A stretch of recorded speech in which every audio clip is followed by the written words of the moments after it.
So, hello everybody. Today we are going to discuss again a 10th class question, CBSE. So, what's the question says? I'm written here.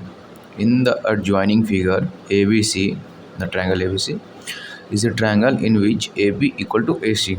So, in the given triangle ABC, AB, the side AB is equal to side AC. Okay, that is what it is written here.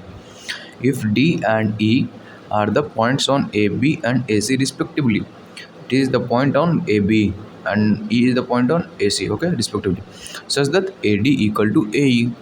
So AD is equal to AE. So I am representing as a single line AD equal to AE. So that the points B, C, E and D are concyclic. So we have to show B, C, E and D are concyclic quadrilateral or cyclic quadrilateral, okay. So for your information I think आप लोगों ने पढ़ा होगा कि जो cyclic क्वाड्रेटर होता है उसका अपोजिट एंगल का सम 180 डिग्री होता है। Like in this case B C D में डी प्लस सी हमारा 180 डिग्री होगा, right, and E plus B का 180 डिग्री होगा, ठीक है। साइक्लिक क्वाड्रेटर का मतलब यही होता है कि आप जब अपोजिट एंगल को ऐड करेंगे तो वो 180 डिग्री के इक्वल हो गया, तो that quadrilateral can you classified as cyclic quadrilateral, okay. Now हम लोग सोल्व करते हैं। तो गिवन क्या है, A B C is a triangle in which A B equal to A C. A B C is a triangle जिसमें हम लोग दिया गया कि ए बी सी एक ट्रायंगल है, ठीक है। D E are the points on A B and A C respectively such that A D equal to A D equal to A E हो गया, ठीक है।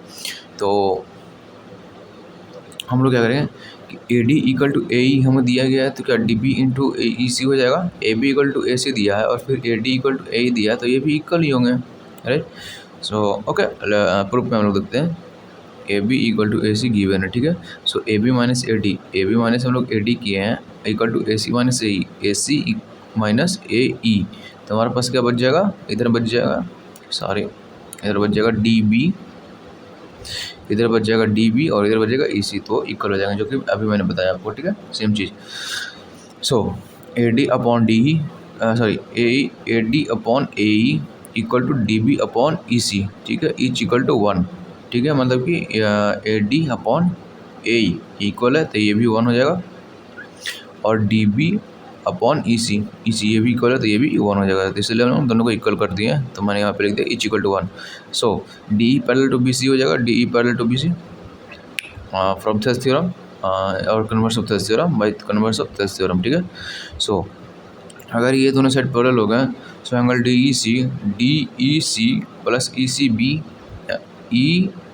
बी एंगल ये और ये कितना हो जाएंगे 180 डिग्री, ठीक है।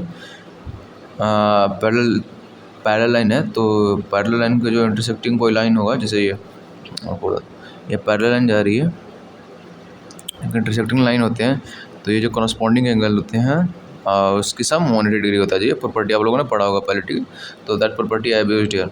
सो डी ई सी एंगल ये और ई सी बी एंगल ये दोनों को हम लोगों ने 180 डिग्री प्रूफ किया। फिर क्या कर सकते हैं, D E C plus C B D और डी ई सी और सी बी डी। अब हम बोल रहे हैं कि एंगल ये और एंगल ये कितना हो जाएगा 180 degree. How, A B equal to A C, जैसे कि A B equal to A C है तो हमारा क्या हो जाएगा, angle C equal to angle B हो जाएगा। तो हमारा ये प्लस ये 180 डिग्री था, तो हम इसकी जगह ये तो भी रख सकते हैं क्योंकि ये दोनों एंगल इक्वल है। So we have now angle D E C और सी बी डी, अगर ये और ये एंगल कितना हो जाएगा, ऐड हो गया 180 डिग्री, ठीक है। ये प्रूव कर दिया हमने ये ट्रायंगल का साइड इक्वल से, ठीक है। सो हम लोग अब बोल सकते हैं कि ये दोनों मिला के कितना है 180 डिग्री। तो अगर हम लोग ये दोनों को भी ऐड करेंगे तो 180 डिग्री वगैरह 180 डिग्री हो जाएगा, क्योंकि सारे से एंगल का सम इन क्वाड्रिलेटरल 360 होते हैं। तो अगर ये दोनों का सम 180 है तो ये दोनों का भी सम 180 होगा, ठीक है। तो हम लोग बोल सकते हैं कि quadrilateral B C E A sorry D B C E D हमारा साइक्लिक क्वाड्रिलेटरल हो जाएगा, ठीक है। So hence the point B C E D is concyclic, ठीक है। So that's all for all. हम आई थिंक आप लोग को ये क्वेश्चन क्लियर होगा। अगर कोई डाउट आता है तो please do comment in the comment section, मैं उसको जल्दी से सही करने की कोशिश करूँगा। या फिर आपको नया डाउट आता है या फिर नई कुछ डिस्कस करने को टॉपिक, तो कमेंट सेक्शन में मेंशन कीजिए, मैं उस पर अगली वीडियो उसी पे बना लूँगा, ठीक है। So till then keep learning, good bye.